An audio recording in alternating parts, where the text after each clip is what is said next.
নমস্কার বন্ধুরা, welcome to ঝাল মিষ্টি। আজ আমি কাঁচা রুই মাছের তেল ঝাল এই রেসিপিটি আপনাদের সাথে শেয়ার করব।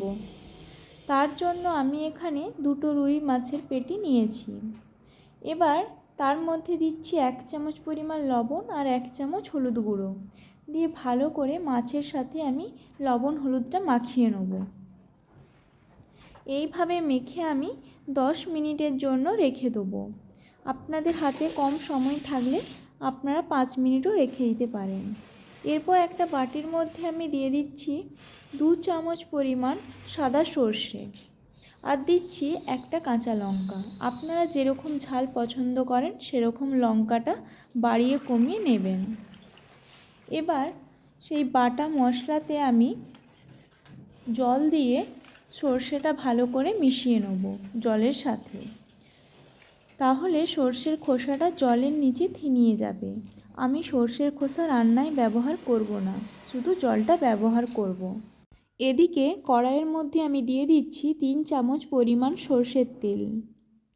তেলটা একটু গরম হয়ে আসলে এর মধ্যে আমি দিয়ে দেবো 1/2 চামচ পরিমাণ চিনি। চিনিটা তেলের ওপর একটু লাল হয়ে ভেসে আসলে ফোড়নটা দিয়ে দিতে হবে। চিনিটা বেশি লাল হয়ে গেলে কিন্তু মশলাটা তিতো হয়ে যাবে। এবার আমি ফোড়নের জন্য দিয়ে দিলাম 1/2 চামচ পরিমাণ কালো জিরে। তারপরে একটা বড় সাইজের টমেটো কুচি করে রেখেছিলাম সেটাও দিয়ে দিলাম।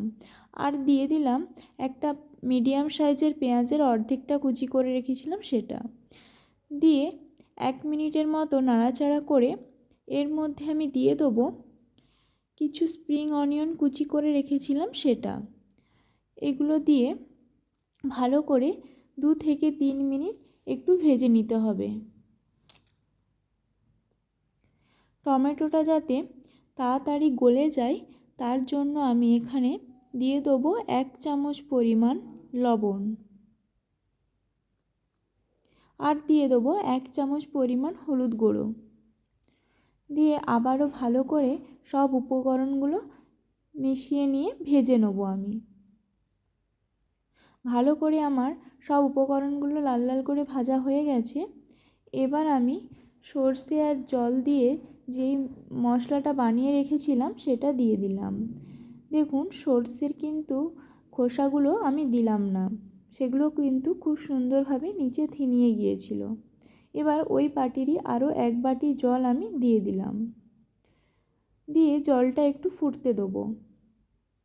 তারপরে এর মধ্যে আমি দিয়ে দিচ্ছি 2টো চেরা কাঁচা লঙ্কা। এইবার জলটা ফুটে আসলে নুন হলুদ মাখিয়ে যে মাছগুলো রেখেছিলাম সেইগুলো আমি দিয়ে দেবো।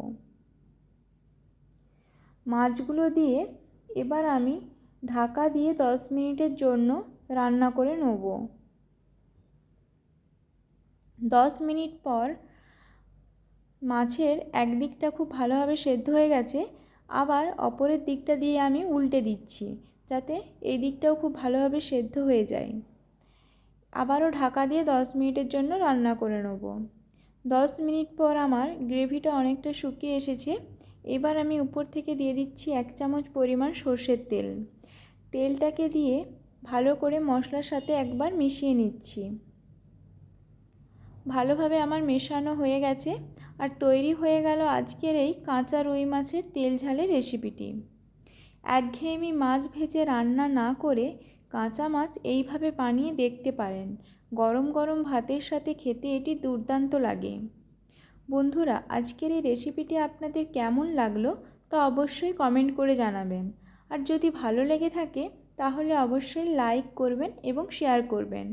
আর আপনি যদি আমার চ্যানেলে নতুন হয়ে থাকেন তাহলে চ্যানেলটি সাবস্ক্রাইব করে পাশে থাকার অনুরোধ রইল।